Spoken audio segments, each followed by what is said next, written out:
Assalamualaikum warahmatullahi wabarakatuh. Kami dari kelompok 4 ingin menjelaskan tentang challenge mini project, yaitu Mixed Conditional Logic. Sebelumnya izinkan kami memperkenalkan anggota kelompok kami. Yang pertama ada Ibnu Zaki Hisham, ada Igusting Waramasena Daniswara, ada Radin Kaufalden, dan saya sendiri Raffi Mufitawari. Di sini ada soal.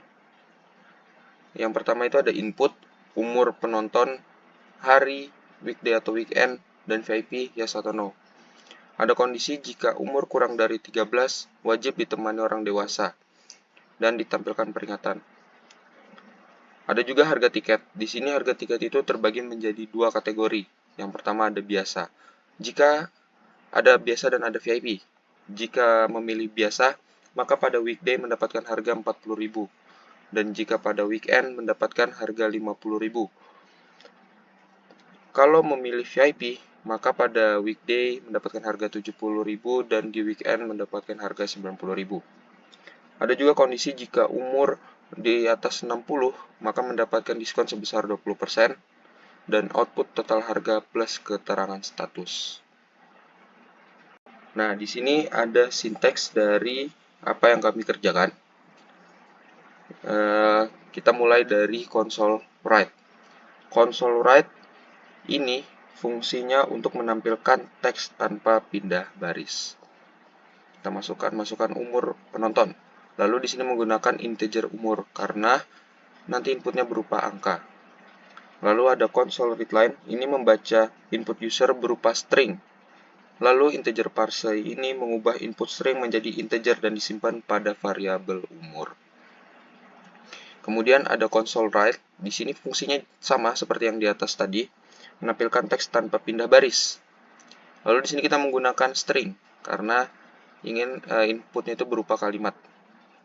Lalu ada console readline, ini fungsinya sama, membaca input user berupa string. Lalu ada toLower. toLower ini digunakan untuk mengubah input jadi huruf kecil semua agar pengecekan lebih mudah. Lanjut, di sini ada console write. Fungsinya masih sama seperti dua di atas dan menggunakan string. Ada console readline juga. Fungsinya sama untuk membaca input user berupa string.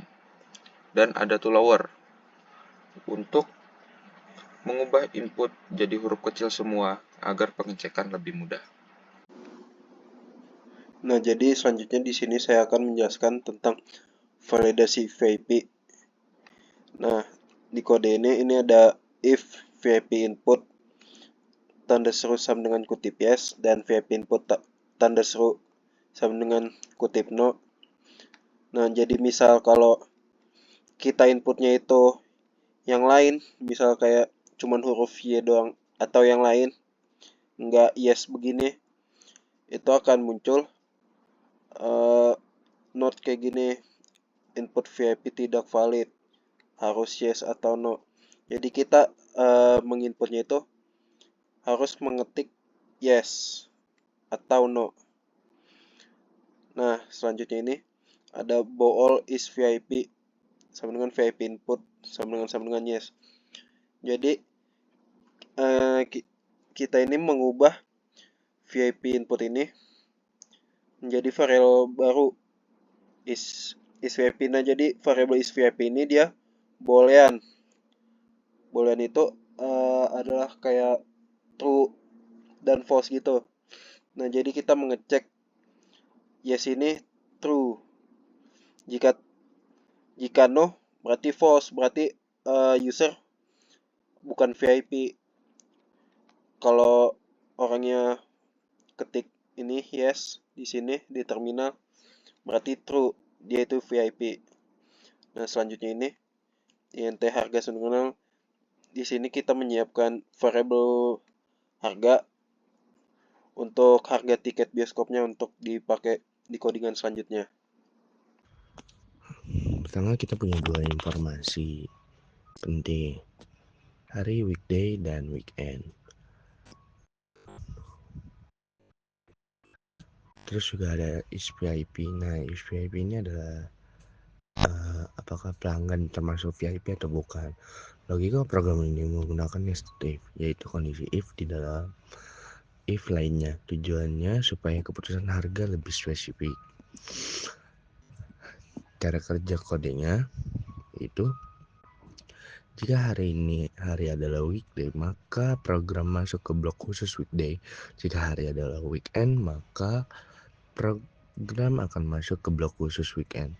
Jika bukan keduanya, program langsung menampilkan pesan input hari tidak valid dan berhenti. Di dalam masing-masing hari ada if tambahan. Disinilah bagian nestednya. Jika hari weekday, VIP harga 70.000, non-VIP harga 40.000. Jika hari weekend, VIP harga 90.000, non-VIP harga 50.000. Jadi, nested if membantu kita membuat keputusan yang lebih detail berdasarkan dua kondisi, sekaligus hari dan status VIP. Dengan cara ini, program bisa menentukan harga yang tepat sesuai situasi. Oke, selanjutnya saya akan menjelaskan tentang proses perhitungan diskon serta penampilan struk pembelian kepada pengguna. Jadi pertama, kita buat variabel bernama total yang diisi dengan nilai harga. Jadi total sama dengan harga yang telah ditentukan pada bagian sebelumnya gitu. Di situ kita melakukan pengecekan terhadap umur penonton menggunakan kondisi if. Jadi if umurnya lebih dari 60 tahun, harganya tuh totalnya tuh sama dengan harga, dan harganya tuh kayak dikali 20. Berarti apabila umur penonton itu lebih dari 60 tahun, maka penonton itu bisa mendapatkan diskon sebesar 20%. Terus kita menghitung potongan harga tersebut dan menyimpannya pada variabel total. Di situ program itu menampilkan struk pembelian dengan menampilkan informasi yang lengkap gitu pada penggunanya. Jadi informasi tersebut tuh kayak mencakup semuanya, kayak umur penonton, hari pemesanan, status VIP, dan lain-lain. Habis itu, jika penonton berarti umurnya lebih dari 60 tahun, programnya tuh memberikan informasi tambahan bahwa diskon 20% telah ditetapkan. Terakhir, program tuh menampilkan total biaya yang harus dibayar penonton setelah perhitungan diskon atau harga normal lah kalau nggak ada diskon yang berlaku gitu.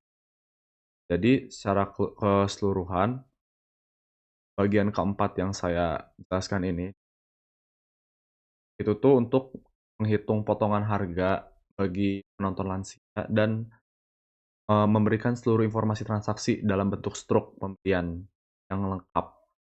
Jadi seperti itu. Demikian penjelasan dari kelompok kami. Mohon maaf apabila ada salah kata. Wassalamualaikum warahmatullahi wabarakatuh.